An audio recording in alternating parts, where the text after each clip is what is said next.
옛날 옛적 세상에는 참으로 기이한 사람이 하나 있었다. 그의 이름은 동방삭. 사람들은 그를 볼 때마다 이상하게 생각했다. 세월이 흘러도 늙지 않았기 때문이다. 어느 왕이 태어나 나라를 다스리고 그 왕이 늙어 세상을 떠나는 동안에도 동방삭은 여전히 같은 모습으로 세상을 떠돌고 있었다. 그래서 사람들은 수군거리기 시작했다. 저 사람은 도대체 몇 살일까?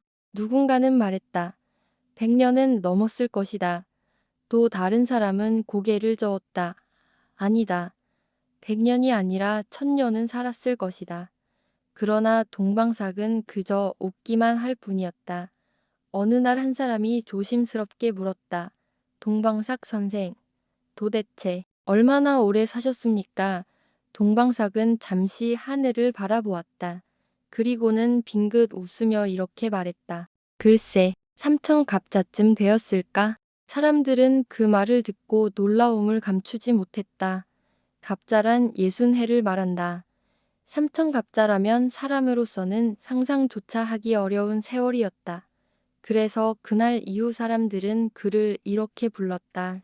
3000갑자 동방삭. 동방삭은 긴 세월 동안 세상을 떠돌며 살았다. 봄이 오면 꽃이 피고, 여름이 지나면 비가 내리고, 가을이 오면 낙엽이 떨어지고, 겨울이 오면 눈이 세상을 덮었다. 그는 그런 세월을 수없이 지켜보았다.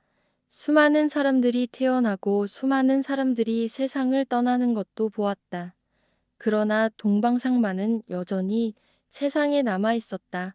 그 소문은 결국 사람들 사이를 넘어 저승까지 전해졌다. 저승에는 모든 사람의 이름이 적힌 장부가 있다. 사람이 태어나면 이름이 적히고 세상을 떠날 때가 되면 저승사자가 그 이름을 찾아온다. 그런데 어느 날 저승사자들이 장부를 보다가 이상한 것을 발견했다. 동방삭. 그 이름이 너무 오래 남아 있었던 것이다. 저승사자 하나가 말했다. 이 사람은 왜 아직도 세상에 있는가? 다른 저승사자가 대답했다. 우리가 여러 번 내려왔지만 번번이 놓치고 말았네. 동방삭은 눈치가 빠른 사람이었다. 저승사자가 오는 기운만 느껴도 슬쩍 자리를 피해버렸다. 그러니 잡을 수가 없었다. 저승사자들은 고민에 빠졌다. 이대로 두면 장부가 엉망이 된다. 그때 한 저승사자가 말했다. 힘으로는 잡을 수 없다. 그러니 꾀를 써야 한다. 그 저승사자는 조용히 세상으로 내려왔다. 그리고 마을 어귀에 앉았다.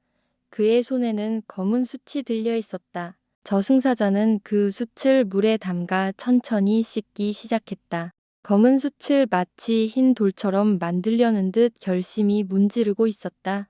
그때 마침 그 길을 지나던 사람이 있었다. 바로 동방삭이었다. 동방삭은 그 모습을 보고 이상하게 생각했다. 그래서 발걸음을 멈추고 물었다. 아니, 그대는 왜 숯을 씻고 있는가? 저승사자는 아무렇지도 않다는 듯 대답했다. 숯을 씻어서 희게 만들려고 하는 중이요. 그 말을 들은 동방삭은 잠시 멍하니 있다가 갑자기 크게 웃기 시작했다. 허허허허, 세상에 이런 일도 있군. 동방삭은 웃으며 말했다. 내가 3000갑자를 살아왔지만 숯을 씻어서 희게 만든다는 말은 오늘 처음 듣는구나. 그 순간이었다. 숯을 씻던 사내가 벌떡 일어났다. 그리고 크게 외쳤다. 바로 그 말이다. 바로 너 동방삭이구나. 그 사내는 바로 저승사자였다. 저승사자는 그 자리에서 동방삭을 붙잡았다. 그제야 동방삭은 깨달았다. 자신이 그만 말 한마디로 정체를 드러냈다는 것을. 동방삭은 잠시 하늘을 바라보았다.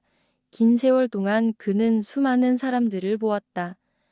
나라가 흥하는 것도 보았고 나라가 사라지는 것도 보았다. 그러나 그 모든 세월이 지나고 나니 한순간의 꿈처럼 느껴졌다. 동방삭은 조용히 웃으며 말했다. 세월이 길다 해도 끝은 결국 오는 법이로구나. 그는 더 이상 저항하지 않았다. 저승사자는 말없이 동방삭을 데리고 길을 떠났다. 그날 이후 세상에서 동방삭의 모습을 본 사람은 없었다. 사람들은 이 이야기를 전하며 지금도 이렇게 말한다. 아무리 오래 산 사람이라도 세월을 거스를 수는 없다. 그리고 또 이렇게도 말한다. 삼천갑자 동방삭도 세월 앞에서는 한순간이었다.